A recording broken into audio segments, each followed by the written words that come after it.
Donc, on reprend le cours de maths. La dernière fois, on avait fait quelques rappels sur les espaces vectoriels de manière générale, donc caractérisés par leur combinaison linéaire. Et on avait vu que si on a juste les espaces vectoriels, on ne peut pas faire grand-chose. Donc, on avait commencé à introduire des structures supplémentaires. Et la première qu'on avait introduite, c'est la structure, disons la structure. On a défini une opération qui s'appelle la norme, qui est donc une fonction de l'espace vectoriel vers les nombres réels, positifs en l'occurrence. Et donc cette norme vérifie un certain nombre de propriétés. Donc je vous rappelle juste la définition de la norme. Donc si vous êtes dans un espace vectoriel E, pour n'importe quel vecteur de l'espace vectoriel, la norme de V est un nombre réel positif. Et ça doit vérifier la propriété que la norme de lambda V, ça doit être le module de lambda fois la norme de V, où lambda, on s'était mis dans un cas, on s'était restreint au cas réel ou complexe. De manière générale, on va prendre les nombres complexes, puisque de toute façon, en physique quantique, les espaces vectoriels sont construits sur les complexes. Donc ce module-là, c'est le module complexe. Et puis l'autre propriété importante pour la norme, c'est que si vous avez deux vecteurs, c'est ce qu'on appelle l'égalité triangulaire, la norme de la somme des vecteurs est plus petite que la somme des normes des vecteurs. Donc ça nous avait défini la norme. Et associé à cette norme, une fois qu'on a cette norme, on peut définir une distance entre des vecteurs dans l'espace vectoriel, ce qui est très pratique, parce que ça va permettre de définir des notions de continuité. Et on avait simplement défini la distance entre deux vecteurs, disons U et V, comme la norme de V moins U, qui est aussi égale à la norme de U moins V, puisque si on met ici lambda égale moins 1, on voit que la norme de moins un vecteur, c'est la norme du vecteur. Donc ça correspond à l'idée de longueur du vecteur, peu importe son orientation et peu importe sa direction, si on prend une analogie géométrique. Bien, alors, donc ça, c'est ce qu'on avait vu, je crois qu'on s'était arrêté là, on était dans le grand 2 des espaces de Banach, l'espace de Banach étant donc un espace, je ne l'ai pas encore défini en fait, mais enfin ça va être un espace vectoriel normé qui est complet pour sa norme. Alors, l'intérêt d'introduire des normes, c'est que donc on a, alors je ne sais plus exactement où on s'était arrêté, mais moi j'ai noté un troisièmement topologie, je ne sais pas si j'avais eu le temps d'écrire ça. L'idée c'est qu'à partir du moment où on a une notion de distance, alors on peut définir une topologie, c'est-à-dire on peut définir ce que c'est qu'un ouvert à travers la définition d'une boule. Je crois que j'avais écrit ça quand même. La boule de centre U et de rayon R, la boule ouverte, c'est simplement l'ensemble des vecteurs dans l'espace vectoriel qui sont à une distance plus petite que R du vecteur U. Donc tel que U moins V est strictement plus petit que R. Le strictement est important pour la définition des ouverts. Donc ça, c'est une boule ouverte. Et dès lors qu'on a cette définition-là, on peut appeler ça aussi un voisinage. Enfin, c'est une boule ouverte. En fait, on peut ensuite définir, les voisinages. Un voisinage d'un point quelconque, c'est-à-dire d'un vecteur, sera un ensemble dans lequel chaque point, un ensemble dans lequel on peut insérer une boule de centre, le point en question. Donc le voisinage, un voisinage de U, c'est un ensemble V tel que il existe un petit R strictement positif pour lequel la boule de centre U et de rayon R est incluse dans le voisinage. D'accord ? C'est-à-dire que c'est quelque chose qui entoure le point en question suffisamment pour qu'on puisse y loger une boule ouverte. D'accord ? Une fois qu'on a la notion de voisinage, on a la notion d'ouvert. un ensemble ouvert dans un espace borné, un espace normé avec cette norme et donc cette définition des voisinages. Un espace ouvert, c'est un espace pour lequel donc X appartient à donc O, voilà.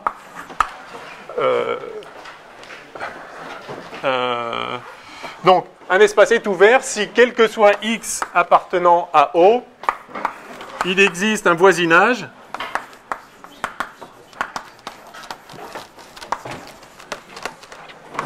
tel que le voisinage soit inclus dans l'ouvert. Hein. Donc, chaque point est à l'intérieur de l'ouvert, c'est-à-dire qu'on peut, il y a un peu d'espace encore autour. Hein.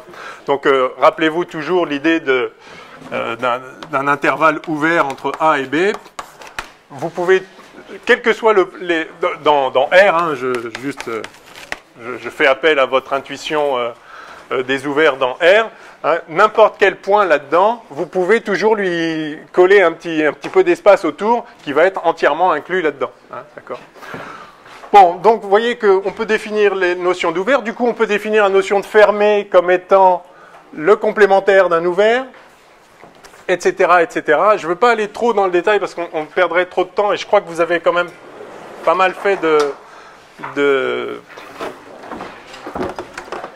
topologie. Donc,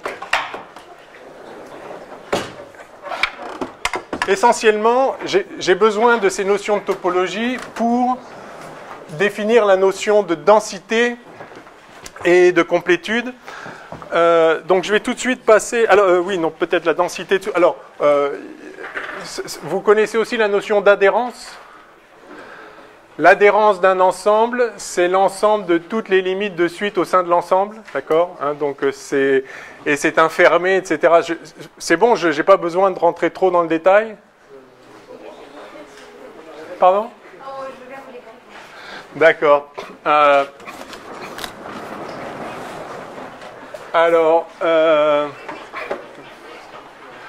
Alors l'adhérence...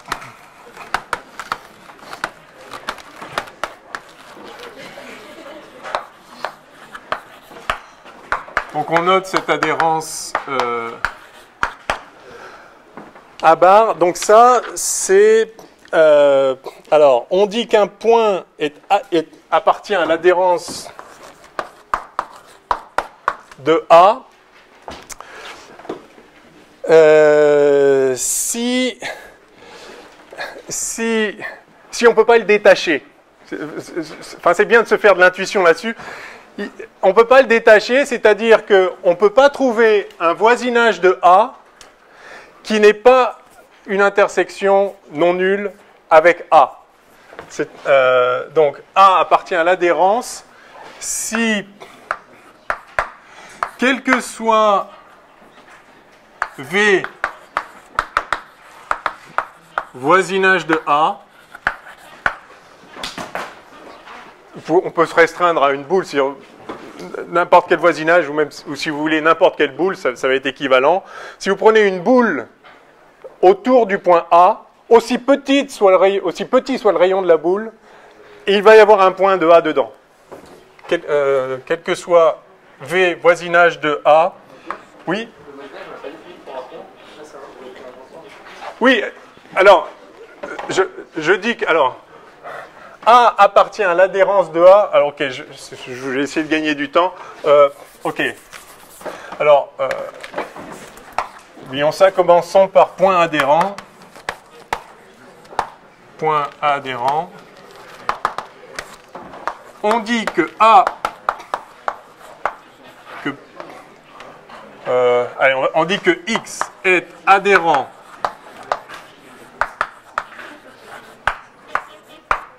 à A. Donc A, c'est un sous-ensemble, pas forcément un espace vectoriel, c'est un sous-ensemble de l'espace vectoriel. Sous-ensemble de E. On dit qu'un point est adhérent à ce sous-ensemble si, quel que soit V... pardon, j'avais de toute façon écrit un truc faux là, je voulais mettre petit a, mais bref, si quel que soit V voisinage de X, V inter A n'est pas réduit enfin, n'est pas vide. Donc vous avez un ensemble A, et l'adhérence de A, c'est tous les points pour lesquels vous ne pouvez pas loger une petite boule entre A et le point. Donc là, ce point-là, il n'est pas adhérent à A, parce que j'ai réussi à loger une petite boule autour qui ne touche pas A. Mais vous voyez donc, par exemple, si je reprends l'exemple ici de l'intervalle AB dans R, par exemple, hein, revenons sur nos intuitions, vous voyez que le point B ne fait pas partie de cet ensemble. Hein. Si A, c'est ça, hein, si l'ensemble, c'est ça, B n'appartient pas à A, on est d'accord? B n'est pas dans A, par définition. Par contre, B est adhérent à A.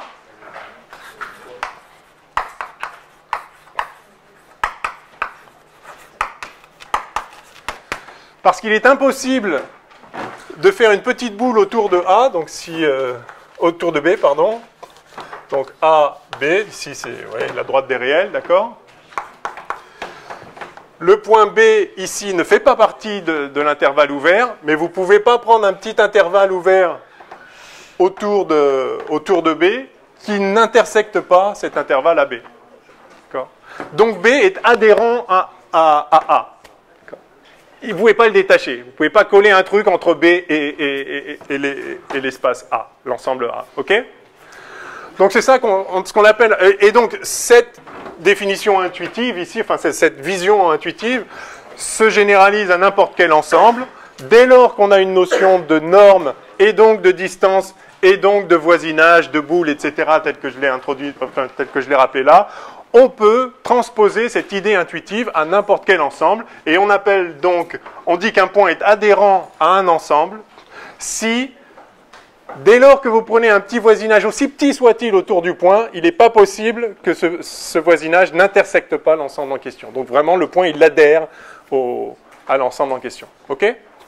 Et du coup, on définit l'adhérence d'un ensemble, et on note A bar comme étant l'ensemble des points qui sont adhérents à A.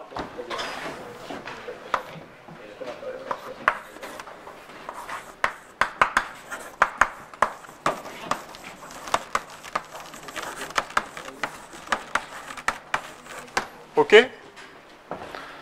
Évidemment, tous les points de A sont adhérents à A. Ils en font partie. Vous prenez un voisinage de n'importe quel point dans A, il contient forcément un point de A lui-même. Donc, mais il peut y avoir un peu plus de points. Donc, par exemple, l'adhérence de AB, donc l'adhérence de l'intervalle ouvert AB, eh bien, c'est l'intervalle fermé AB. Vous lui rajoutez tous ces points adhérents. Donc ça, c'est pour un intervalle dans R, mais ça se généralise à n'importe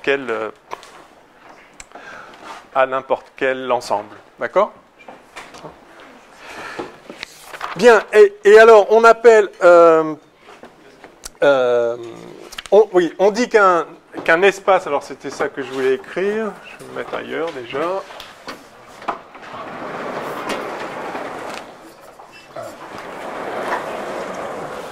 On dit qu'un ensemble est dense dans un autre ensemble si son adhérence est égale à l'autre ensemble. Donc je ne sais pas, je suis un petit x, je sais pas, bon je mets un point. Densité d'un ensemble dans un autre. Donc on dit que A est dense dans B si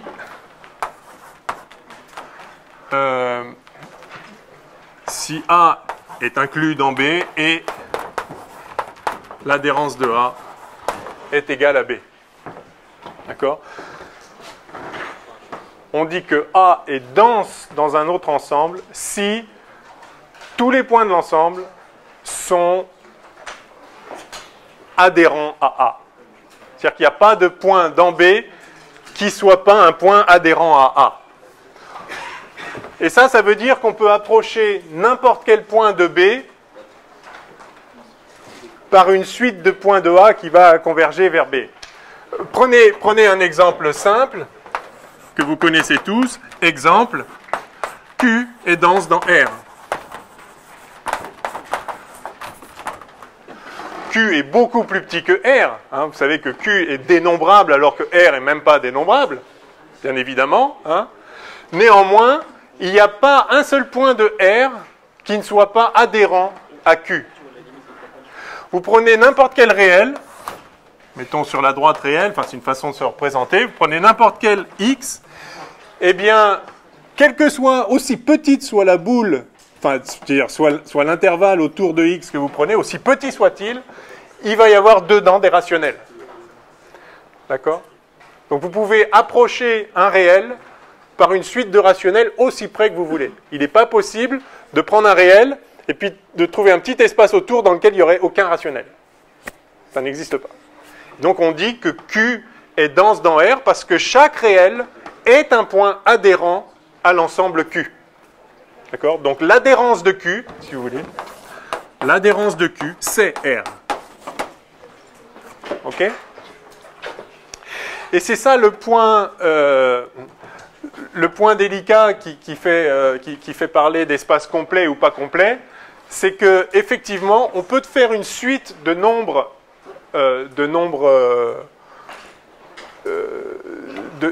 rationnels. Pareil, je crois que je vous en ai écrit une la dernière fois.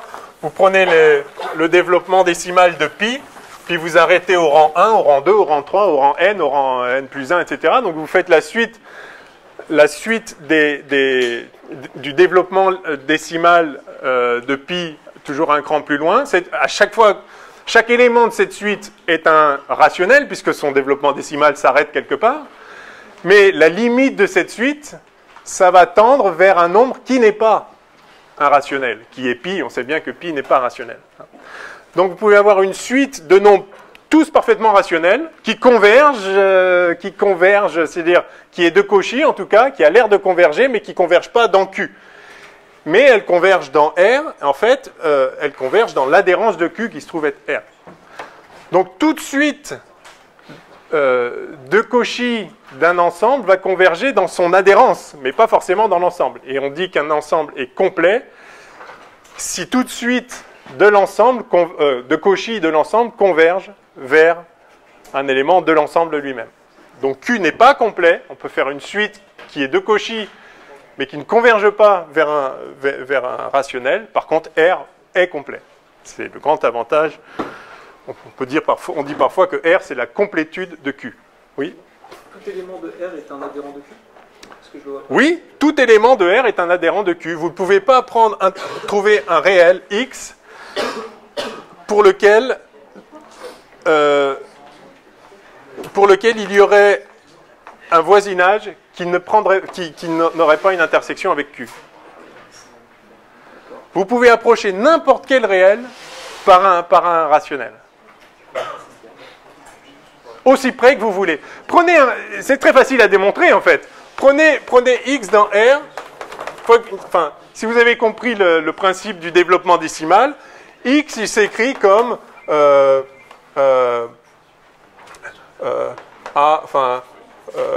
on va dire, c'est un certain nombre Bn, B1, virgule, A1, A2, AP, etc. D'accord? Tout réel s'écrit comme ça. D'accord? Il y a un certain nombre avant la virgule, et puis, de chiffres avant la virgule, un certain nombre de décimales, éventuellement jusqu'à l'infini. Mais si vous tronquez ce nombre-là au rang grand N, d'accord? Ce nombre-là est un rationnel, si vous le tronquez là. C'est un rationnel et il est aussi proche de... sa distance à x, elle est de l'ordre de 10... elle est à 10 puissance moins n. D'accord? La différence entre ce nombre et tout, x, c'est 10 puissance moins n. Enfin, le nombre qu'il y a ici, 10 puissance moins n plus 1. D'accord? Donc, vous pouvez, si vous voulez être plus proche que 10 puissance moins 200 milliards, vous coupez à la 200 milliardième décimale et vous avez un nombre rationnel plus proche que, donc autant que vous voulez, du nombre x. Voilà. Donc on peut toujours approcher n'importe quel réel, d'aussi près qu'on veut. Si vous me dites 10 puissance moins 200 milliards, 2 milliards, puissance 200 milliards, eh bien très bien, je m'arrête à la virgule, 10 puissance 200 milliards, 2 milliards, puissance 200 milliards, et j'aurai un rationnel qui est aussi proche que ça de votre nombre. Voilà. Donc l'adhérence de Q, c'est R. Bon. Et vous voyez, c'est assez impressionnant parce que on peut être dense dans un ensemble tout en ayant un cardinal beaucoup plus petit. Le cardinal de Q, c'est n. Il y a un nombre dénombrable de rationnels. Hein. Mais il n'y a pas du tout un nombre dénombrable de R. C'est la grande découverte de Cantor avec son argument diagonal. J'espère que vous avez tous vu cette démonstration qui montre qu'on ne peut pas faire une bijection entre n et R. On ne peut pas ordonner, enfin on ne peut pas compter... Enfin, c'est pas dénombrable. R n'est pas dénombrable, c'est absolument sublime. Et on le sait, pas depuis si longtemps que ça, on le sait depuis la fin du 19e siècle. Grâce à M. Cantor. Génial Cantor, qui nous a donné les nombres transfinis et tout ça. Je vous encourage à regarder ces choses-là, c'est absolument sublime. Bien, alors, pour ne pas perdre trop de temps malgré tout, donc Q est dense dans R. Je vais vous donner un autre ensemble qui est dense dans un espace vectoriel qui nous sera utile. Vous pouvez définir l'espace vectoriel des matrices de rang n.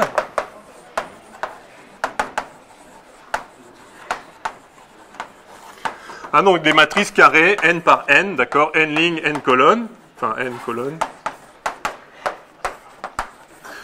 Vous savez que ça forme un espace vectoriel, d'accord? On peut additionner des matrices, les multiplier par des nombres. Je crois que je l'avais montré. Bon, il suffit de définir une somme et une multiplication par un nombre. Donc cet ensemble des matrices est un espace vectoriel. Et vous savez que certaines de ces matrices sont inversibles, d'accord? On peut trouver, certaines ont un inverse, d'autres n'ont pas d'inverse. Toutes les matrices ne sont pas inversibles. Mais on peut montrer assez facilement en réalité que ce qu'on appelle GLN de C. Alors, je mets C comme corps là en disant que c'est des coefficients complexes. Ça peut être des coefficients réels ou des coefficients dans n'importe quel corps K.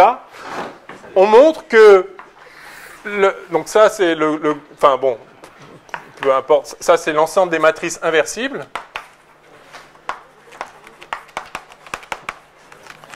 Eh bien, on montre que cet ensemble des matrices inversibles est dense dans l'ensemble des matrices. C'est-à-dire que n'importe quelle matrice, une matrice peut parfaitement ne pas être inversible, et il y en a plein qui ne sont pas inversibles, mais vous pouvez toujours approcher n'importe quelle matrice non inversible aussi près que vous voulez par une matrice inversible. C'est un résultat, enfin... Ok, c'est juste un exemple. Donc, vous voyez que la notion de densité est importante, et elle va être capitale, on va voir ça dans les espaces de Hilbert, qui vont nous occuper un petit moment. L'idée, c'est que le grand ensemble, il contient beaucoup d'éléments qui ne sont pas forcément faciles à manipuler, mais si vous arrivez à identifier un sous-ensemble qui est dense et qui, lui, est facile à manipuler, alors ça ira bien, parce qu'en fait, avec cet ensemble facile à manipuler, on pourra approcher d'aussi près qu'on veut les autres éléments qui, eux, ne sont pas très faciles à manipuler. C'est un peu l'idée. On va voir ça tranquillement. Alors... je vais donc rappeler ces histoires de convergence. Donc, maintenant qu'on a introduit une norme, on peut parler de convergence. Alors, je sais pas, j'ai un quatrième membre, je sais pas vous. Convergence en norme.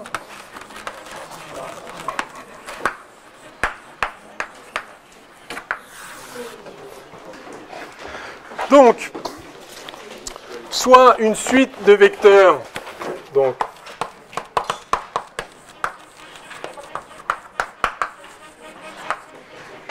ça grince. Suite de vecteurs, donc V0, V1, V2, Vn, etc. D'accord, indexés par n. Hein, une suite, c'est toujours ça, n'est-ce pas? Et donc chacun des VI appartient à l'espace vectoriel normé. Hein. C'est important de rappeler qu'il doit y avoir une norme dans cet espace vectoriel. Sinon, on ne peut pas dire grand-chose. Et donc, on dit que la suite VI, enfin la suite des VI que je vais noter comme ça, l'ensemble des VI, I appartient à N, donc la suite VI converge vers un certain V dans l'espace. Si, pardon, si et seulement si, enfin c'est la définition, la limite quand n tend vers l'infini de la norme de Vn moins B est égale à 0. Voilà.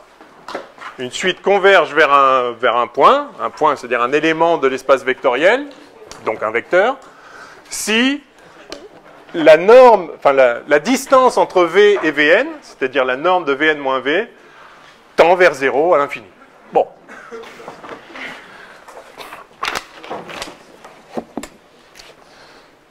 Ok, donc ça c'est la définition de la convergence.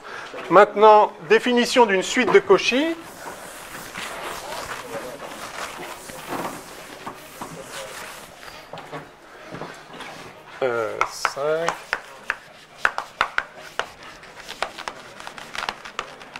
Oui. Ouais, je vais baisser. Ouais, mais je vais le baisser comme ça, vous le verrez. C'est ça? Ok. Ah ouais, je vois le truc. Ah, shit. Bon, ok.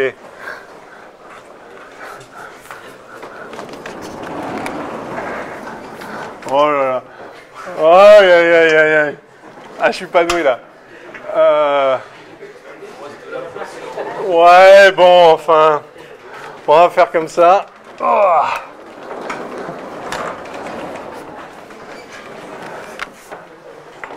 Ok, suite de Cauchy.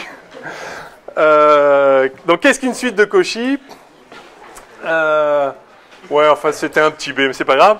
Suite de Cauchy, donc, la suite Vn est dite de Cauchy, Monsieur Cauchy, hein. Si, alors, vous rappelez peut-être tous de la définition d'une suite de Cauchy, si quel que soit epsilon positif, il existe un grand N, il existe un rang au-delà duquel la différence entre deux éléments, enfin la distance entre deux éléments est aussi petite qu'on veut, c'est-à-dire plus petite que epsilon. Donc il existe grand N tel que quel que soit P et Q supérieur à N, supérieur ou égal, ou supérieur strictement, ça change, enfin c'est absolument équivalent bien sûr, tel que la distance entre VQ et VP soit plus petite que epsilon. Donc vous avez votre suite de VI. Eh bien, il y a, quel que soit le epsilon que vous donnez, aussi petit soit-il, il y a toujours un rang au-delà duquel, si vous prenez deux éléments quelconques de la suite, leur distance sera plus petite que epsilon. Donc leur distance tend vers 0.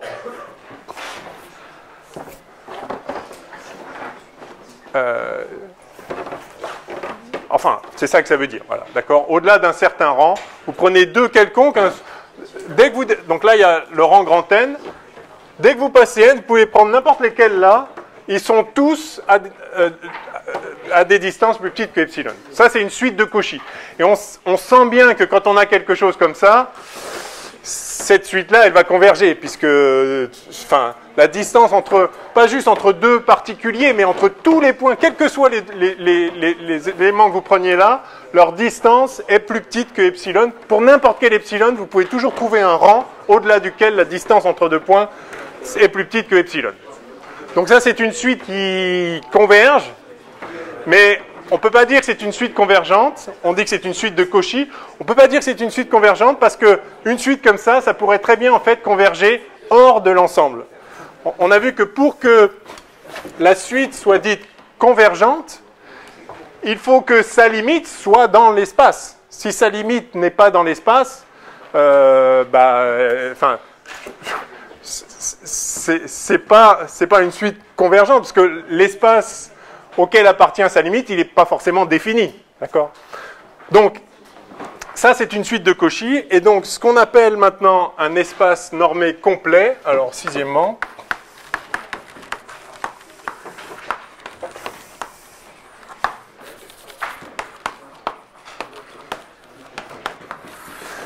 un espace normé complet, c'est un espace dans lequel toute suite de Cauchy est convergente.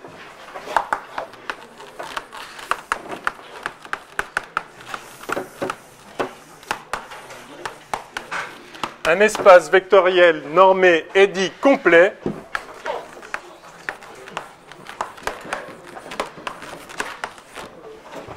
si toute suite de Cauchy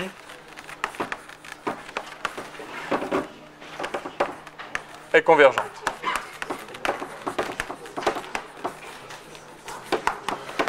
Donc ce sont les espaces bien sympathiques. C'est le fait que Q ne soit pas complet, c'est-à-dire qu'on puisse faire une suite de rationnels qui ne convergent pas dans Q, qui qui permet d'ailleurs de construire l'ensemble des réels comme la complétude de l'espace des rationnels, et qui montre que c'est effectivement beaucoup plus agréable d'un point de vue algébrique si on fait des calculs, si on utilise des nombres. En particulier en physique, on a besoin d'une notion de continuité, donc de faire tendre des choses vers d'autres, etc. On ne peut pas se restreindre à l'espace Q, au corps Q, parce qu'il va nous manquer, il y a certaines suites qui vont converger, mais pas dans l'espace, donc on a besoin de travailler dans R. De la même façon, on voudra travailler, en physique quantique, on utilise des espaces vectoriels, on voudra travailler dans des espaces vectoriels complets, c'est-à-dire si vous faites une limite de suite, si vous faites une suite de vecteurs, donc d'états, qui a l'air de converger vers quelque chose, qui est Cauchy, que ça converge effectivement vers un état qui existe. Donc ça vous permet de définir des notions de continuité de façon beaucoup plus agréable. Ok, il n'y a pas grand-chose d'autre à en dire. Je voulais quand même juste... non, c'est tout pour ça. Alors, je vais finir en définissant l'espace de Banach, donc... Septièmement,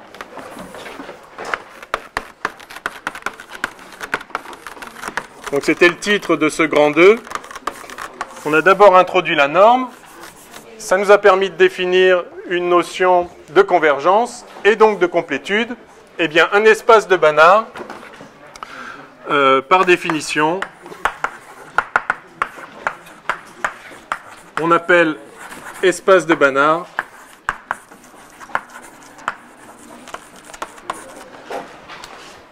on appelle espace de Banach un espace vectoriel normé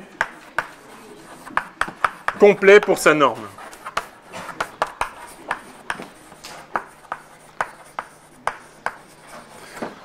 C'est-à-dire que toute suite de Cauchy pour sa norme converge dans l'espace.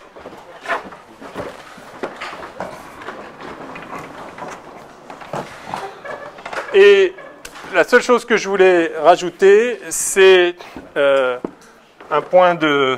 Donc je vais appeler ça attention.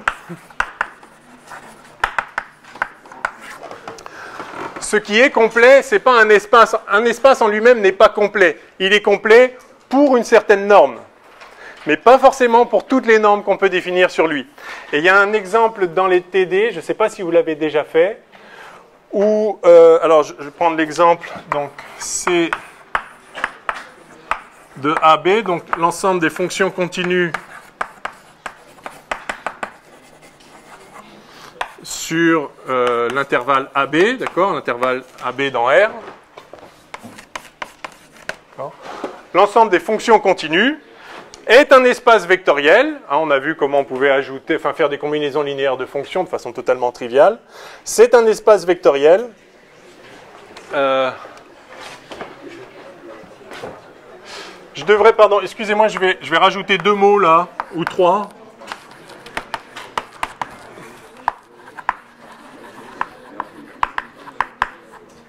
4 mots. Quand je dis c'est complet pour sa norme, je veux dire c'est complet pour la distance associée à sa norme. Enfin, c'est la logique de ce qu'on a déroulé. Et donc, voici un espace vectoriel. On a défini la dernière fois, je vous ai montré des normes possibles dans cet espace-là. Exemple de norme. Il y avait la norme, vous vous rappelez, il y avait la norme 1.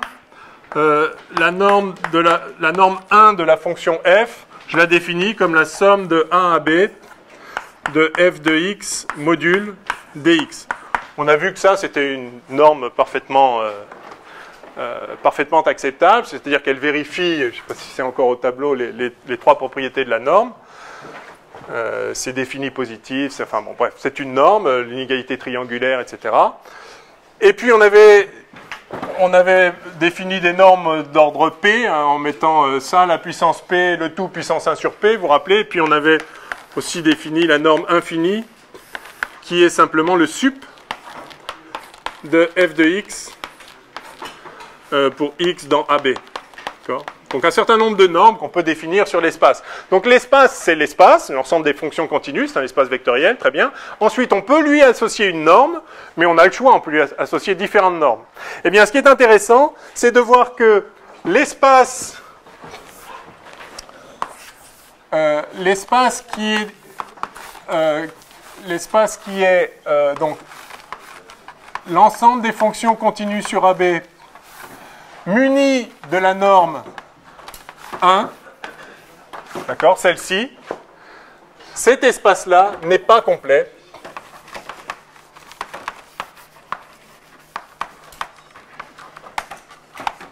Par contre, l'espace constitué des mêmes éléments, d'accord, les éléments, c'est l'ensemble des fonctions continues sur AB. Donc ce sont les mêmes éléments, mais associés à la norme infinie. Eh bien, cet espace est complet.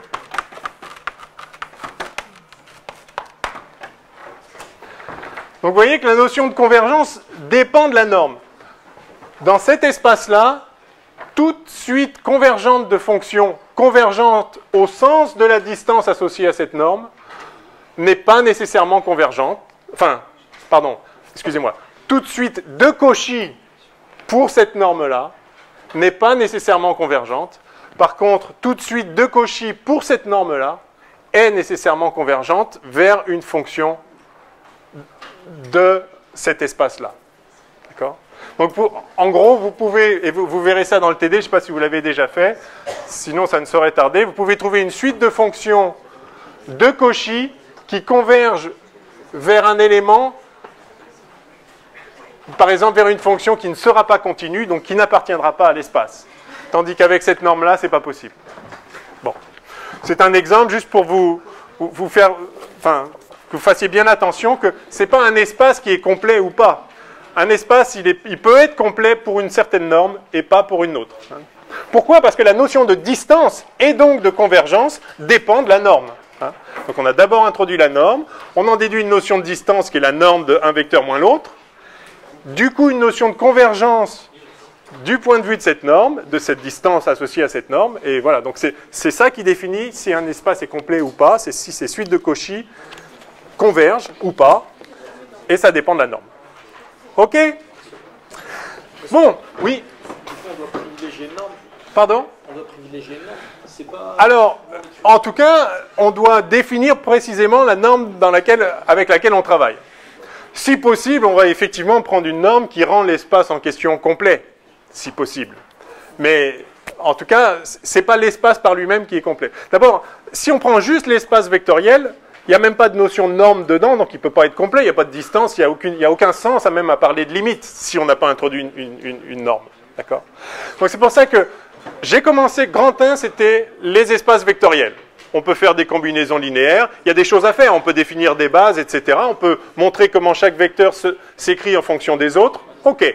Mais c'est un peu limité. Si on veut faire mieux, on ajoute une notion de norme, alors ça nous donne une notion de distance, et donc de limite, et on peut faire des tas de choses, voilà, enfin, regarder des limites des suites. Et là, c'est sûr qu'on va privilégier les espaces qui sont complets, parce que ça veut dire qu'on peut faire toutes les limites qu'on veut, on va toujours rester dans l'espace. Voilà. Et puis maintenant, on va faire quelque chose en plus. En plus de la norme, on va introduire un produit scalaire qui permet, la norme, si vous voulez, permet de donner une idée de la taille, de la grandeur d'un vecteur. Le produit scalaire va permettre de comparer des vecteurs entre eux.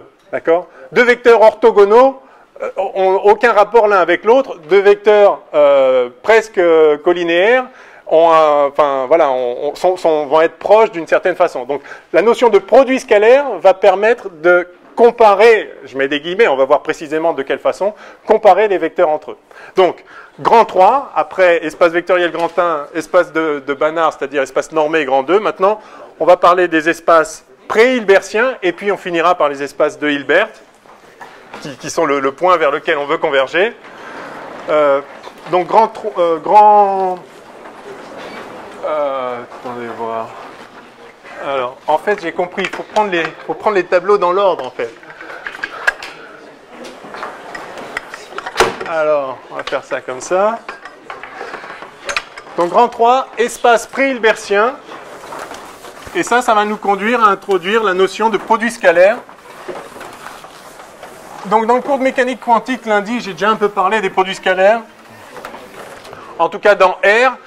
J'espérais le faire aussi dans C, j'ai pas eu le temps, donc on va le faire là. De toute façon, c'était aussi, ça fait partie du cours de maths. Donc, grand 3, espace pré-hilbertien.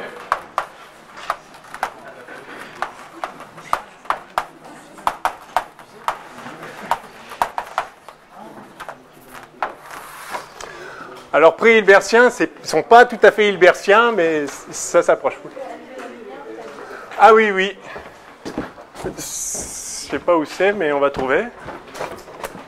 Non? Oui.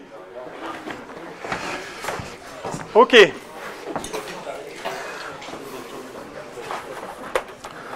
Je crois que je vous ai déjà parlé de David Hilbert.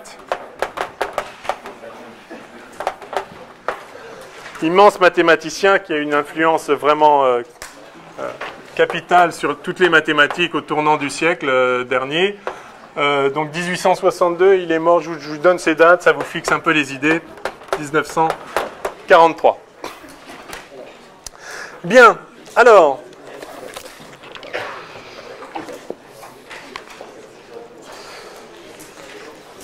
On dit, en fait, je vous le dis tout de suite, un espace pré-hilbertien, c'est un espace vectoriel muni d'une forme hermitienne. Alors, donc, il va falloir définir une forme hermitienne. Et, en quelque sorte, une forme hermitienne, c'est un produit scalaire, mais dans un espace vectoriel complexe. Alors, allons-y. Premièrement, produit scalaire hermitien.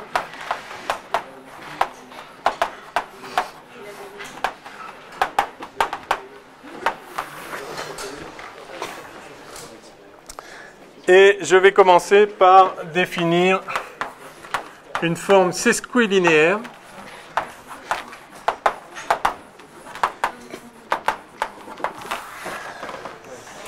En mathématiques, ils sont très forts pour inventer des mots qui sonnent bien, quand même. Ça le fait quand même. Une forme sesquilinéaire. Qu'est-ce qu'une forme sesquilinéaire? Comme son nom l'indique, si vous avez fait du latin... Alors, il faut avoir fait du latin et connaître les abréviations en latin. Sesqui, ça veut dire 1,5 en fait.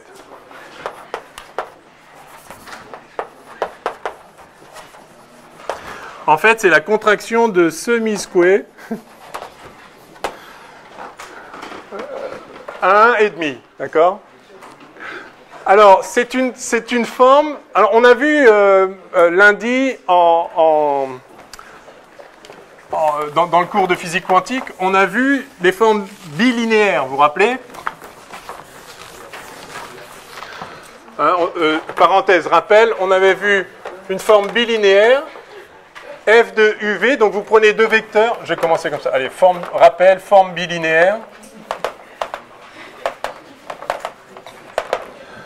Vous prenez deux éléments de l'ensemble. Vous allez dans R, donc vous prenez U et V, et vous faites f de UV, qui est un nombre réel. Et on avait dit que la forme était bilinéaire si elle était linéaire à droite et linéaire à gauche. C'est-à-dire que f de U facteur de lambda V1 plus mu V2. Réécrivez pas ça, hein, vous l'avez... Donc c'est lambda F de U V1 plus mu F de U V2. D'accord? Ça c'est linéaire sur la variable de droite. Et puis c'est aussi linéaire sur la variable de gauche, c'est-à-dire si vous faites cette combinaison-là, vous obtenez lambda F de U1V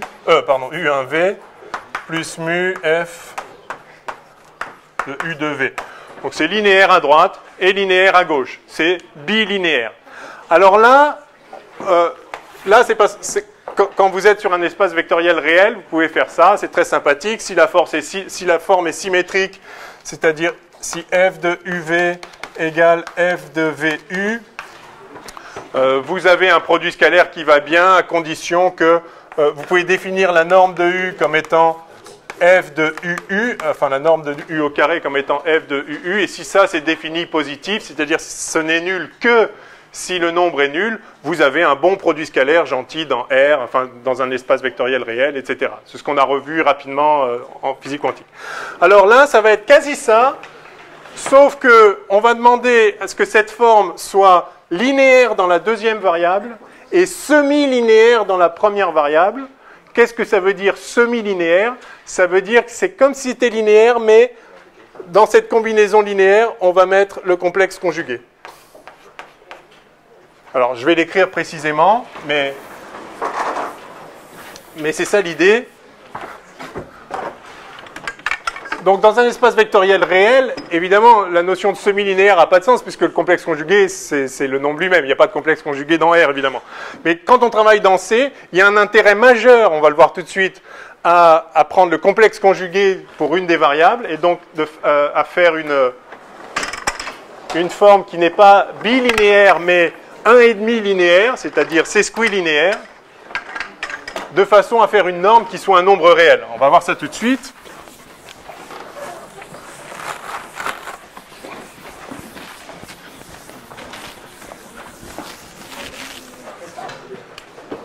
Alors, donc, C-square linéaire, ça veut dire quoi? Ça veut dire linéaire. Alors, je prends mon espace vectoriel, A croix E croix E dans C cette fois. Hein, donc, je travaille avec des C espaces vectoriels. Je prends deux vecteurs quelconques, U et V, et j'en fais. Alors, je vais la noter H, cette forme bilinéaire, parce que ça s'appelle une forme hermitienne. Vous me permettez de la noter H. Enfin, elle va bientôt être hermitienne. Pour l'instant, elle est C-square linéaire. Dans 2 secondes, elle va être hermitienne. On va exiger une propriété en plus.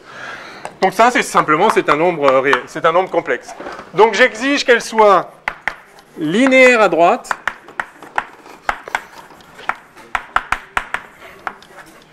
c'est-à-dire que H, donc quel que soit U, V1, V2, lambda, mu, etc., H de U, lambda V1 plus mu V2, ça doit être égal à lambda H de UV1 plus mu H de UV2. Donc c'est complètement linéaire, tout va très bien. Mais c'est semi-linéaire à gauche.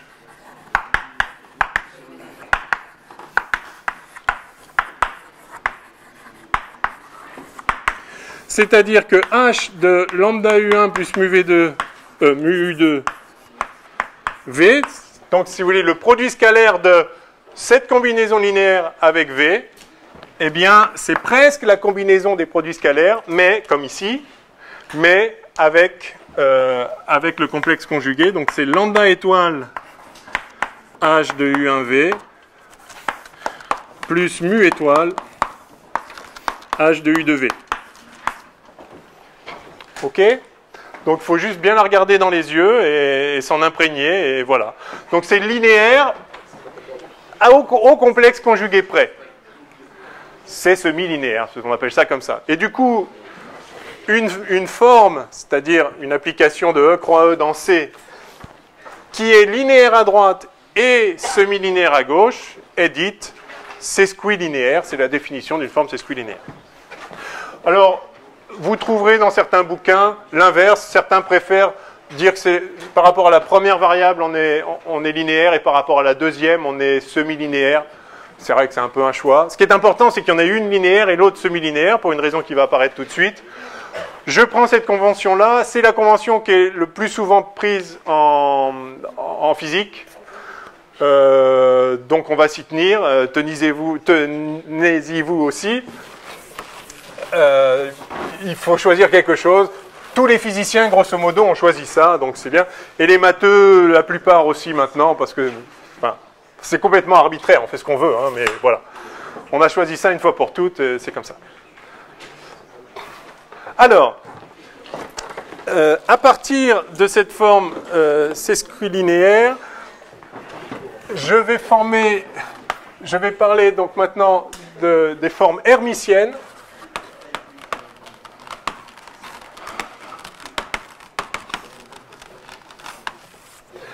Qu'est-ce qu'une forme hermitienne? Eh bien, c'est une forme sesquilinéaire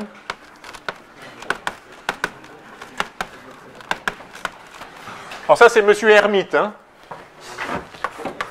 Charles Hermite. Forme sesquilinéaire ayant de plus la propriété suivante.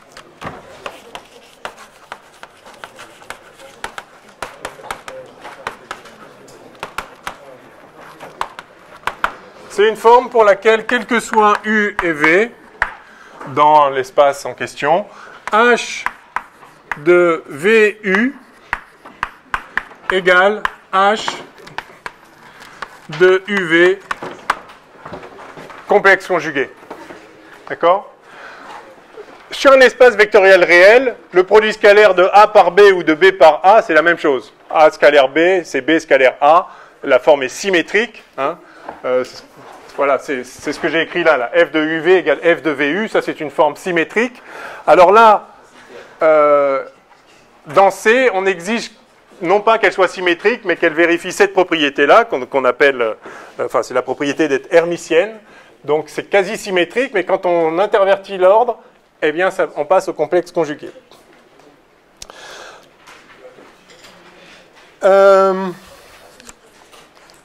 Alors, l'avantage de ça, et vous allez voir tout de suite pourquoi c'est important ce complexe conjugué, c'est que du coup, par conséquent,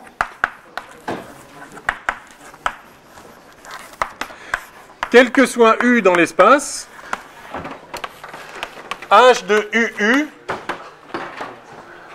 est égal à H de UU étoile, et donc H de U est réel.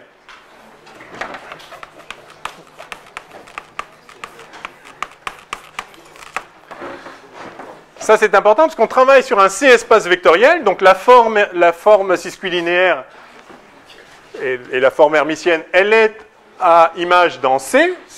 Donc le produit scalaire hermitien de deux vecteurs, c'est pas forcément un nombre réel. En général, c'est un nombre complexe, mais en exigeant cette propriété-là, on assure que le produit scalaire d'un nombre avec lui-même sera toujours réel. Et donc, on peut en faire une norme.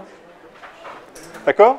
Donc on va maintenant simplement définir la norme du vecteur U comme, enfin la racine carrée de ça. Ça c'est la norme de vecteur U au carré. Donc exactement comme on le fait dans le cas réel, mais pour pouvoir le faire dans le cas complexe, on est obligé d'imposer que quand on fait H d'un vecteur avec lui-même, ça doit être réel. Et la meilleure façon de le faire, tout en respectant toutes les conditions qu'on aime bien, linéarité, etc., c'est justement d'ajouter cette propriété-là. Et donc une forme hermitienne, c'est une forme sesquilinéaire qui vérifie ça, qu'elle n'est pas symétrique mais quasi. Alors, là vous voyez tout de suite pourquoi il faut qu'il y ait faut que ce soit linéaire par rapport à une variable et semi-linéaire par rapport à l'autre.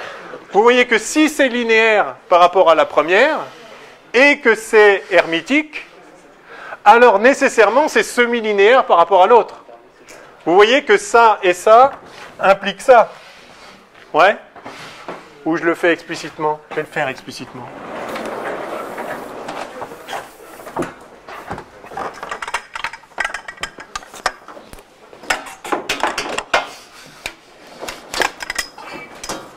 Oh.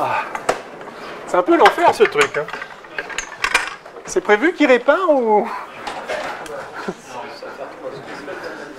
Ah ouais? Bon.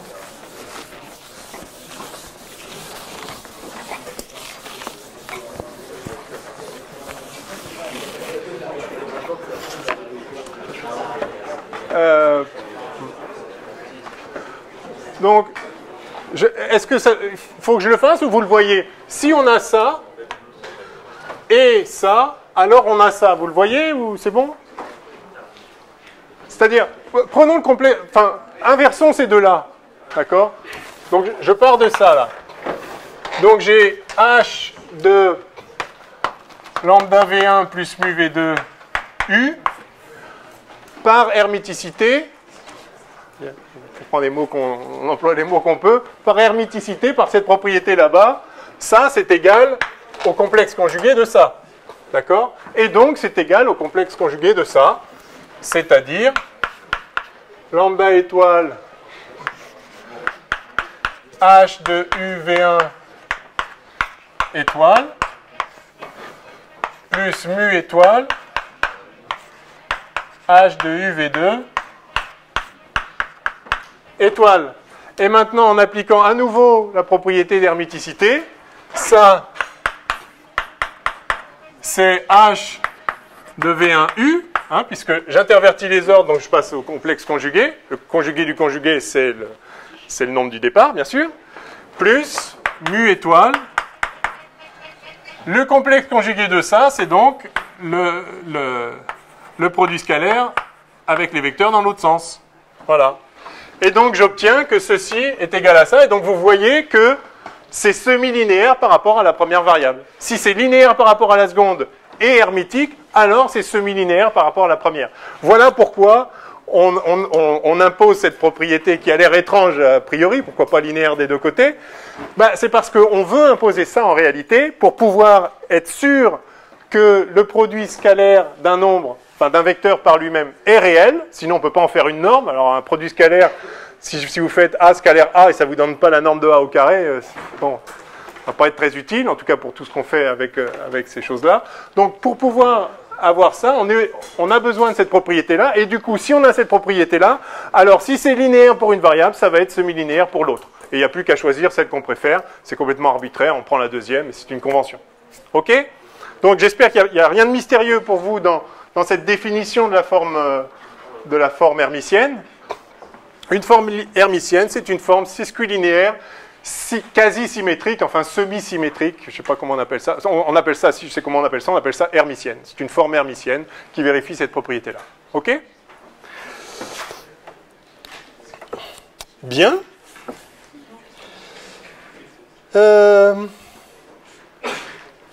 Alors, plus exactement, on dit que c'est une forme hermitienne si c'est défini positif. C'est-à-dire si la norme définie comme ça n'est nulle que si U est nul.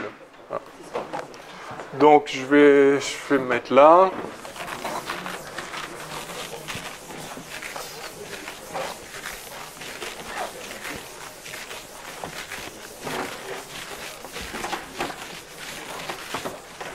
Donc, combienièmement, là, C, petit c, produit scalaire hermitien.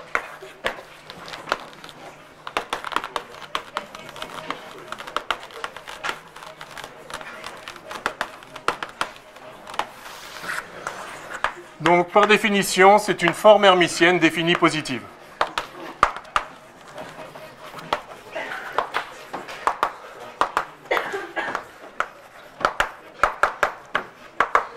C'est-à-dire H de UU égale 0 équivaut à U égale 0. Donc, on commence par une forme sesquilinéaire. On lui impose la propriété d'hermiticité, c'est-à-dire que si on change l'ordre des vecteurs, on passe au conjugué. Ça permet de définir une norme, et si cette norme... Enfin, disons, ça permet de définir... ça permet d'avoir H de U est réel, et pour que ce soit vraiment une norme, il faut que le seul vecteur qui est pour norme nulle soit le vecteur nul. Et c'est ça qu'on impose en plus. Et à ce moment-là, on a un produit scalaire hermitien en bonne et due forme, avec une norme associée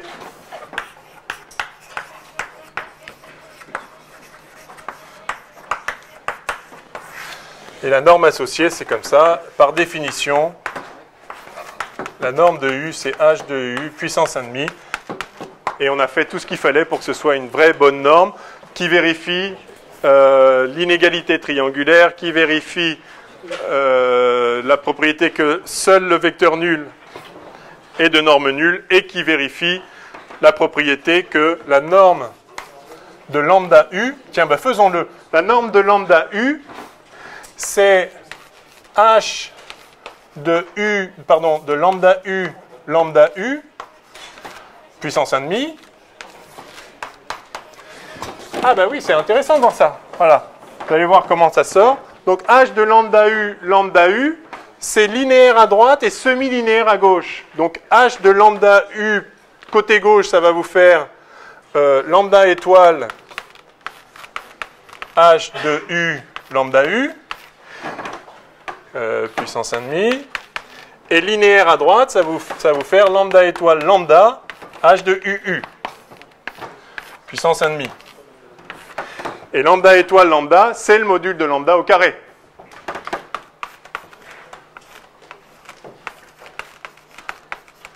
H de U, le tout puissance 1,5. Et donc ça fait bien module de lambda, norme de U. OK? Donc on a introduit juste les propriétés minimales qui font qu'on a bien un bon produit scalaire comme il faut, associé à une norme comme il faut. C'est exactement l'équivalent du produit scalaire euclidien dans un espace vectoriel réel. Vu qu'on est dans C, pour assurer que la norme soit un nombre réel, parce que c'est une quantité, ça mesure la taille du vecteur, si vous voulez, c'est une norme au sens ordinaire, on est obligé de faire attention qu'il y ait un complexe conjugué qui vienne au bon moment pour que le produit soit réel. Voilà. Et donc, ce qu'on voit, c'est que c'est assuré par cette propriété hermitienne. Et avec ça, ça suffit pour... Donc, on est linéaire à droite, du coup, on est un petit linéaire à gauche, et du coup, on a bien une norme réelle, etc. OK? Bien. Alors, c'est tout pour ça. Alors, j'ai dit que c'est une norme. On va le montrer. Donc, là, on vient de vérifier que ça vérifie cette propriété-là. Et ça vérifie la propriété que norme de U égale 0 équivaut à U égale 0. D'accord? On l'a fait pour. Hein, le produit scalaire hermitien a été fait pour ça. Il reste à montrer l'inégalité triangulaire. Alors, parce que ce n'est pas a priori évident. Alors, faisons-le. Et pour ça, pour faire ça, on va démontrer ce qu'on appelle l'inégalité de Schwartz, qui nous sera utile par ailleurs. Donc c'est une propriété importante.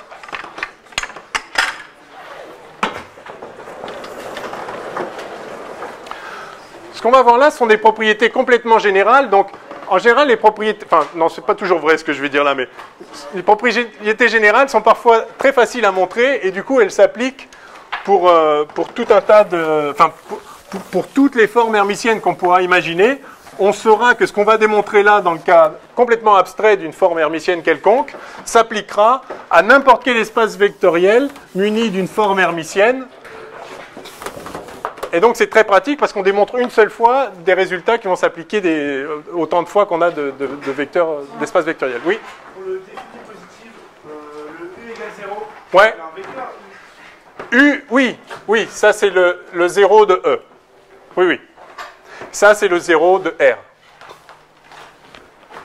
Ok? Absolument. Oui, je ferai souvent cet abus de langage. D'écrire le vecteur nul 0, mais c'est vrai que c'est pas très beau.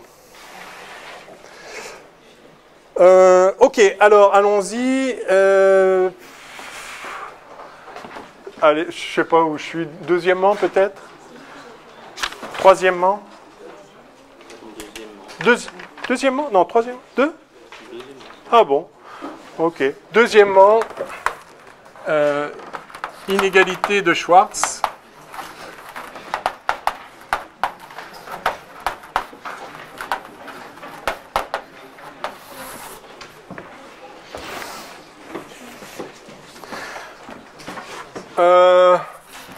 Alors, il y a plusieurs Schwartz. Ça, c'est le Schwartz avec juste un Z. Et on va l'appeler de Cauchy-Schwartz parce qu'en fait...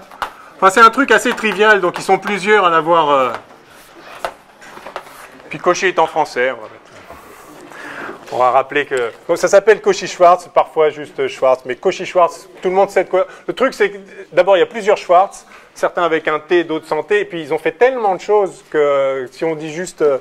Si on dit Schwartz, on ne sait pas de quoi on parle. Là, donc Cauchy-Schwartz, c'est précisément ce que je vais vous dire là. Et l'inégalité dit ceci, dit que le produit scalaire hermitien entre U et V, donc quel que soit U et V dans l'espace en question, d'accord?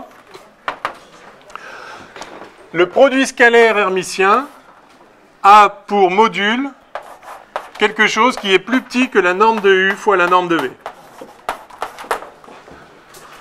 Vous voyez, c'est une propriété très générale, c'est assez impressionnant. Mais ça ne doit pas tellement vous choquer si vous vous souvenez ce que c'est qu'un produit scalaire. Dans le cas réel, ça nous dit, ça c'est l'équivalent de A scalaire B est plus petit ou égal à la norme de A fois la norme de B. En fait, dans l'espace géométrique ordinaire, le produit scalaire de A par B, c'est A fois B fois le cosinus de l'angle entre les deux. D'accord ? Et donc on a l'égalité quand ils sont collinéaires, et sinon, enfin collinéaire est dans le même sens, et sinon, sinon on a toujours ça de toute façon. Hein. Donc là c'est exactement pareil, le produit scalaire, alors il faut prendre son module, hein, parce que sinon c'est pas un nombre le produit scalaire, enfin disons c'est un nombre complexe, mais on ne peut pas dire s'il est plus grand ou plus petit qu'un autre, il n'y a pas de relation d'ordre comme ça dans l'espace des complexes. Donc prenez son module, ceci dit ça marcherait aussi pour le module pour la valeur absolue en réel. Donc le module d'un produit scalaire, c'est plus petit que le produit des normes. Bon, très bien. Alors, je prétends que c'est vrai. Enfin, Cauchy et Schwartz prétendent que c'est vrai, mais eux, ils l'ont démontré. On va le faire aussi. Alors, comment on démontre ça? Alors, on va commencer... Ah oui, on va commencer par le cas... Donc, premier cas... U égale lambda V, enfin il existe lambda tel que U égale lambda V. On va commencer par le cas où ils sont collinéaires ces deux vecteurs. Il y en a un qui est multiple de l'autre. Donc on va traiter ce cas-là qui est trivial, et puis après du coup on pourra exclure ce cas-là, et ça va nous permettre de démontrer le cas général. Donc si U égale lambda V, alors ça on l'a vu déjà en fait dans ce que j'ai fait avant, on a H de UV qui vaut H de lambda U V, c'est-à-dire, c'est semi-linéaire à gauche, donc ça fait lambda étoile H de UV, et donc ça fait module de lambda H de UV. J'ai mis quoi? U égale... Ah oui, merci. Oui, bien sûr. Oui, voilà. Voilà. Et ça, c'est la norme de V, ça. Donc ça, c'est module de lambda. Norme de V. D'accord? Par ailleurs, norme de U fois norme de V, eh bien, par définition, c'est la racine de H de UU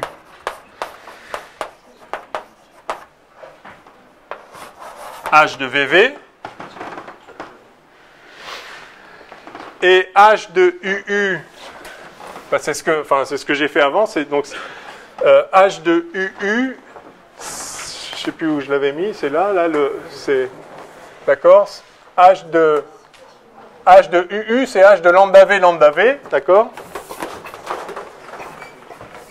je vais mettre là, donc c'est H de lambda V, racine de HVV. Donc ça, c'est la norme de lambda V fois la norme de V. Et la norme de lambda V, c'est module de lambda fois norme de V. Enfin, racine de ça, pardon. Non, excusez-moi, je me perds. Oui, pardon, c'est racine de... C'est la norme de lambda V au carré fois la norme de V au carré, donc c'est la racine de lambda carré norme de V carré. Je ne sais pas si vous arrivez à suivre, excusez-moi, c'est écrit un peu petit. Et donc ça fait pareil. Bon, c'est totalement trivial, hein. Je ne sais pas si vous arrivez à voir de loin là.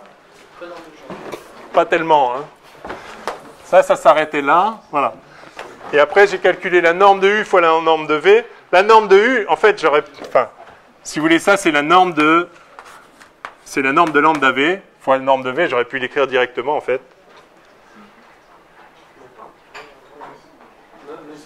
Ah. Norme de V au carré. Si, où ça? Là? Oui, voilà. Mais non, mais alors là, ça va. Ah oui, et là, c'est au carré, donc c'est puissance 4. Voilà. Bon, excusez-moi. On y est? D'accord? Bon, vous verrez ça tranquille. Enfin, c'est complètement trivial. Hein. Il n'y a absolument aucune difficulté. Donc ça, c'est norme de lambda V.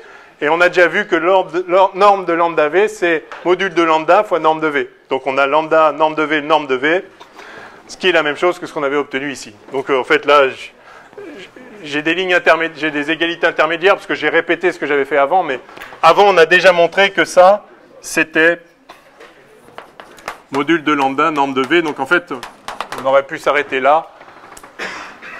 Dans le cas où U et V sont colinéaires, alors en fait on a l'égalité ici. D'accord? Bien.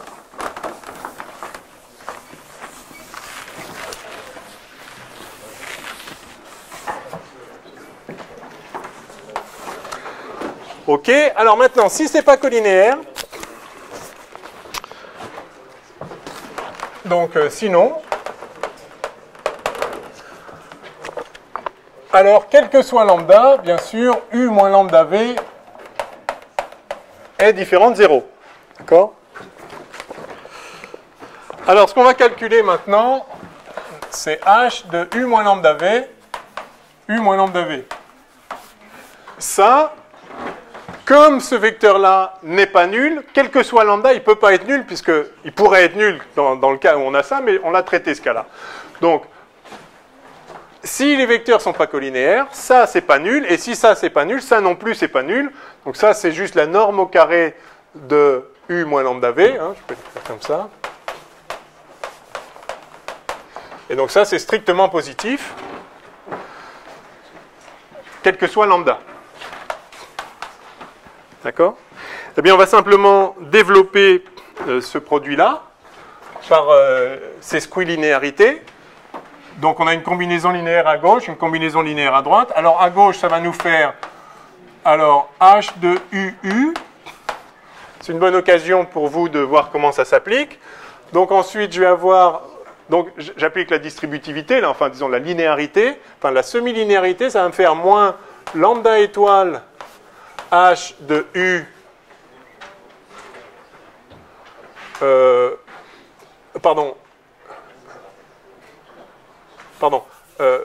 H de VU, voilà. Donc là, ce terme-là, c'est ces deux-là. Ce terme-là, c'est ces deux-là. Maintenant, je vais faire lui et lui. Donc ça va faire moins lambda H de UV. Et puis maintenant, je vais faire ces deux-là. Donc ça va faire plus, moins, moins. Lambda étoile pour suite gauche, lambda pour suite de droite, H de VV. OK? Bon, il faut s'y faire un peu, mais vous voyez, j'ai 4 termes, et je les écris un par un. Donc je prends lui avec lui, puis lui avec lui, puis lui avec lui, puis lui avec lui, enfin lui avec lui. Voilà. Je les prends les 4. D'accord? Et pour chacun, si le lambda est à droite, c'est linéaire, donc je laisse lambda. Si le lambda est à gauche, c'est semi-linéaire, donc je mets lambda étoile. OK? Donc on a ça. Donc ça, ce sera toujours vrai. Ceci est strictement positif, quel que soit lambda. Alors vu comme ça, c'est pas évident que ce truc-là est un nombre réel si on regarde juste ça. Mais vu que ça, ce n'est que le développement de ça, ça c'est évident que c'est réel. Donc en fait, ça aussi, évidemment, c'est égal. Et maintenant, on va prendre le cas spécial où on prend lambda égale, alors, h de VU sur h de VV. Ceci est vrai quel que soit lambda. Donc je peux prendre celui que je veux. Je prends celui-là. Alors prenons ce lambda-là, et puis on va remplacer. Hein. Donc on a norme, on a ce truc-là, norme de U moins lambda V, du coup, au carré, qui vaut. Alors, bon, le premier terme, il est ce qu'il est, h de UU. Ensuite, on a, alors, lambda étoile. Lambda étoile, ça va être égal à h de UV sur h de VV. D'accord ? Puisque h de UV, c'est le complexe conjugué de h de VU. Donc si je prends ce lambda-là, par conséquent, lambda étoile vaut ça. Donc ce deuxième terme s'écrit moins... alors... Oui, ou alors... bon, je vais plutôt dire que ça, c'est lambda fois h de VV. D'accord ? Donc j'ai lambda étoile, lambda, h de VV. Ça vous va pour le deuxième terme? Je remplace h de VU par lambda h de VV. Donc ça me fait moins lambda étoile, lambda h de VV. Troisième terme, moins, ça il n'y en aura peut-être pas besoin, moins h de VU fois h de UV. Donc cette fois je vais dire que h de UV c'est lambda étoile h de VV. Donc ça fait moins lambda étoile h de VV. OK. Et puis plus le dernier terme. J'ai donc ça fois ça fois h de VV. Et donc ça fait... Ah ben rien, non, ça fait ça, oui. Oui, je l'écris juste comme ça en fait. J'ai rien à remplacer. Voilà. Et simplement, là, j'ai 3 fois le même, là. Ah bon? Ok, bon. C'est pas faux, donc j'en vire 2, là. OK? Donc ça me fait... j'ai moins plus, je les vire. Donc j'ai finalement h de UU qui est strictement supérieur à lambda étoile h de VV. OK? C'est pas faux. Et maintenant je vais remplacer lambda et lambda étoile. Donc ça fait combien ça fait... Alors lambda c'est ça. Donc c'est h de VU sur h de VV fois h de VV, donc c'est ça, fois h de UV sur h de VV.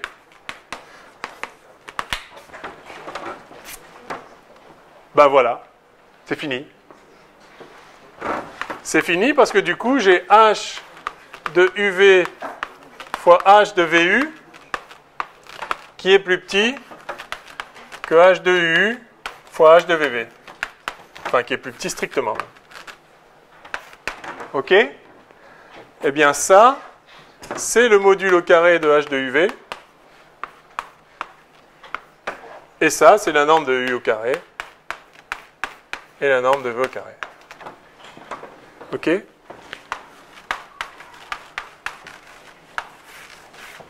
C'est QFD, voilà. OK?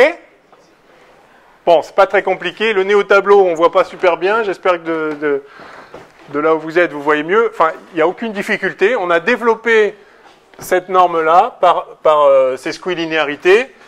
Et ça doit être vrai quel que soit lambda. Donc on prend un lambda bien choisi et on remplace et pouf, pouf, pouf, et on arrive au résultat. OK? Donc on obtient ça. Hein. Et ça, c'est la propriété annoncée en prenant la racine carrée, bien sûr. Yes? C'est bon pour tout le monde? Bon, faire des démonstrations au tableau, c'est toujours un peu périlleux, mais Enfin, en l'occurrence, il n'y a vraiment aucune difficulté dans celle-là. Bien, alors, maintenant, de ça, on va tirer l'inégalité de Minkowski, qui est précisément qui va être équivalente à l'inégalité triangulaire, qui va finir de démontrer que la norme associée au produit hermitien est bien une norme.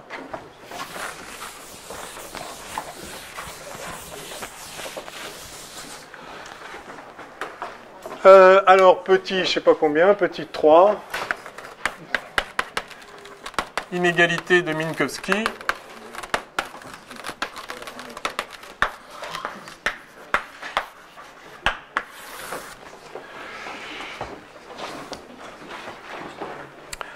Donc cette fois, on va montrer ceci. On va montrer que la norme de U plus V est inférieure ou égale à la norme de U plus la norme de V. Donc c'est l'inégalité triangulaire, ce qu'on appelle l'inégalité triangulaire, qui va nous garantir que la norme est une norme. Enfin, que cette application est bien une norme. Alors pour ça, eh bien on va calculer... on va simplement écrire... On va écrire explicitement la norme de U plus V au carré. Par définition, la norme de U plus V au carré, c'est H de U plus V. H étant la forme hermitienne en question. Donc c'est le produit scalaire de U plus V par lui-même. Enfin, scalaire hermitien. Et donc on peut le développer...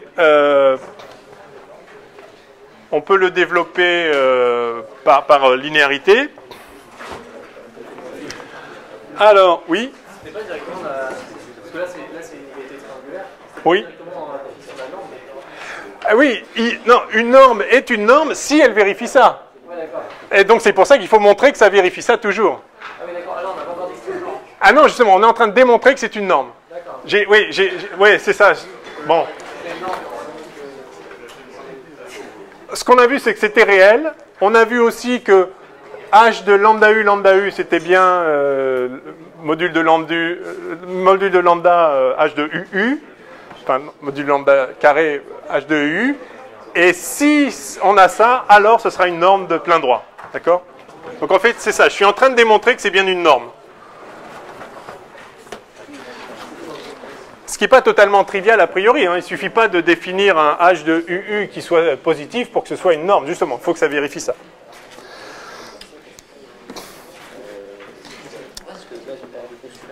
Alors, oui, donc je vais simplement développer ça. Donc ça, par linéarité, ça fait H de UU plus H de UV plus H de VU plus H de VV. Ça, c'est la propriété de ces squilinéarités. D'accord?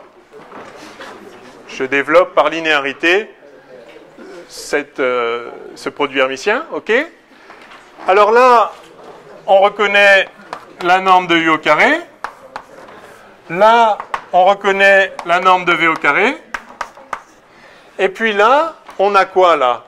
Là, on a H de UV plus H de VU, c'est-à-dire plus le complexe conjugué de H de UV.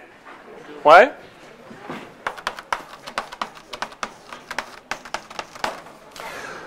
Un nombre plus son complexe conjugué, ça fait quoi? 2 fois la partie réelle. Donc ça, c'est norme de U carré plus norme de V carré plus 2 fois la partie réelle de H de UV. Mais la partie réelle d'un nombre, c'est plus petit que le module du nombre. D'accord? Le module d'un nombre complexe, c'est la racine de sa partie réelle au carré plus sa partie imaginaire au carré.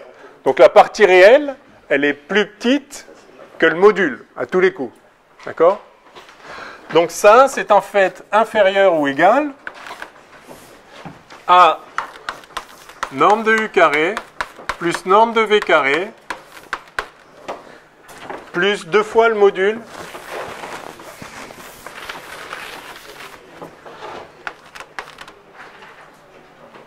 de H de UV de H de UV. OK?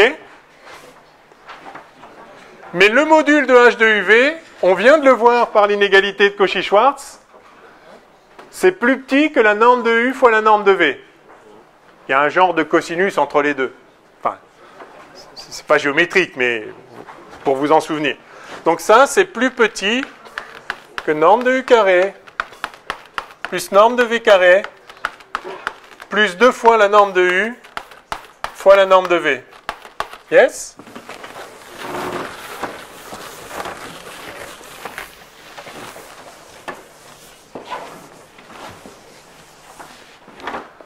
OK? Eh bien ça, ce n'est rien d'autre que norme de U plus norme de V au carré. Donc ça, c'est plus petit que norme de U plus norme de V, le tout au carré. C'est QFD.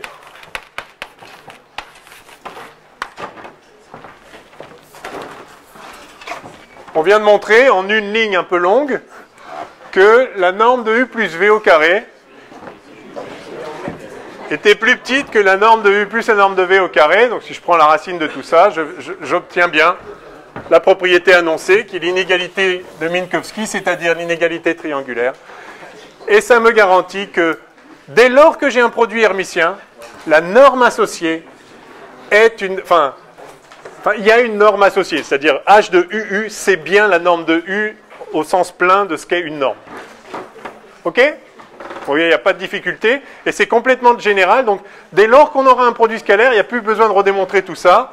On aura toujours l'inégalité de Cauchy-Schwarz, on aura toujours l'inégalité triangulaire. On peut travailler, c'est-à-dire se donner un produit hermitien, c'est se donner une norme, en fait.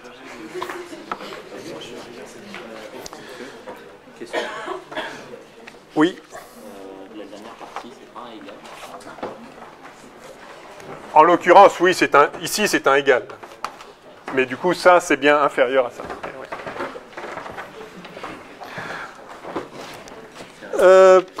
Alors, je voudrais écrire encore une chose. Oh là là là là. Le temps passe à une vitesse, c'est monstrueux. C'est monstrueux. Absolument monstrueux.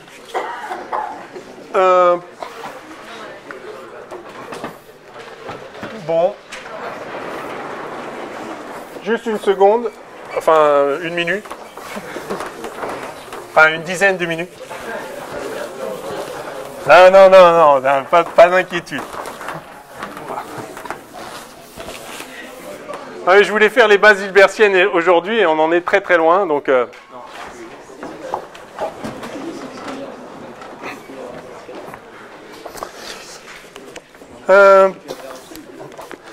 Alors... Ah si, il faut que je fasse ça. Allez, vite fait.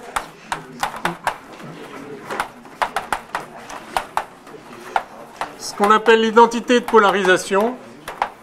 En fait, les identités de polarisation. Alors, il y en a qu'on vient de voir.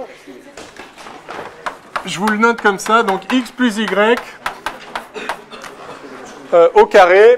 C'est donc la norme de x au carré plus la norme de y au carré plus 2 fois la partie réelle de h de xy. Ça, c'est ce qu'on vient de voir ici. Hein. Je réécris, c'est exactement ce qu'on vient de démontrer. C'est comme ça qu'on a démontré Minkowski. Si vous calculez la norme de x plus y au carré, donc vous faites le même développement avec un i ici. Donc faites-le, ça va vous entraîner à ces histoires de ces squilinéarités. C'est linéaire d'un côté, semi-linéaire de l'autre. Si vous faites ça, vous allez montrer qu'on a cette norme-là, c'est la norme de x au carré plus la norme de y au carré, moins 2 fois la partie imaginaire de h de xy. Donc vérifiez-le, ça ne fait pas de mal. Et du coup, si vous prenez les deux ensemble et que vous touillez comme il faut, vous allez obtenir que le produit hermitien de x et de y est égal à 1/2 de... Alors, pardon, 1/4 de x plus y au carré moins x moins y au carré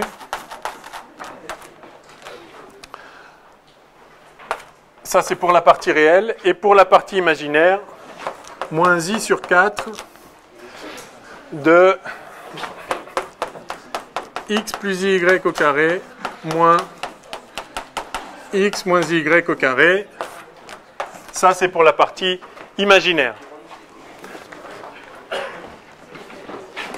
Donc vous faites exactement ce qu'on a fait avant, vous le faites avec des i en plus, et vous allez obtenir ça. Ça s'appelle les identités de polarisation. L'intérêt ici, c'est que vous voyez que si vous connaissez les normes des vecteurs, de ces vecteurs-là, vous pouvez retrouver le produit hermitien.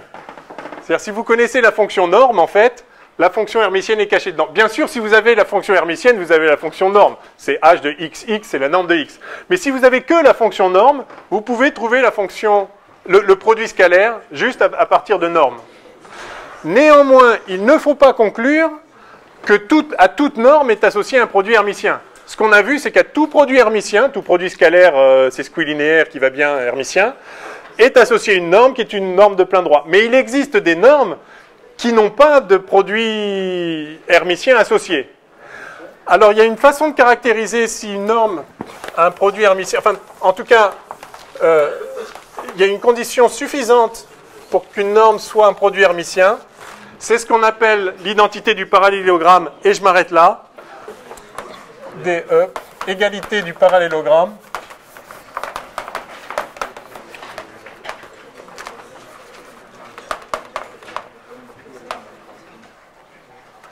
Cette égalité nous dit que la norme de U plus V plus la norme de U moins V est égale à 2 fois la norme de U plus 2 fois la norme de V.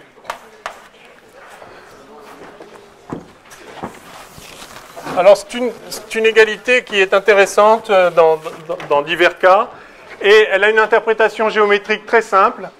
Si vous avez, disons, si on se met dans le cas des vecteurs géométriques dans l'espace, vous avez un vecteur U, un vecteur V. Le vecteur U plus V, c'est quoi? C'est ce vecteur-là. D'accord? Le vecteur V moins U, c'est quoi? C'est celui-là. Enfin, d'accord? Enfin, U- ou U moins V, c'est l'autre, si vous voulez. U moins V, c'est ça, d'accord?